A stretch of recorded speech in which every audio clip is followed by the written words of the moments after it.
Well, look, man, my journey to financial freedom has certainly been a cracked canvas. It's not perfect, but every crack has a story. I've failed over and over again. I've missed opportunities. I've lost money on investments or business ideas and side hustles, and I've been scared to take the next step. But as Michael Jordan says, I've missed more than 9,000 shots in my career. I've lost almost 300 games. 26 times I've been trusted to take the game-winning shot and missed. I failed over and over again, and that's why I succeed. My journey is a reflection of the Kaizen philosophy. Small failures are just a foundation for small improvements. It's about building a system of success, one tiny continuous improvement at a time.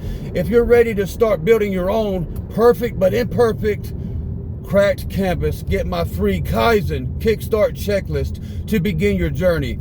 Click the click the link in the description to get your free checklist today. Thank you so much for watching. Boom.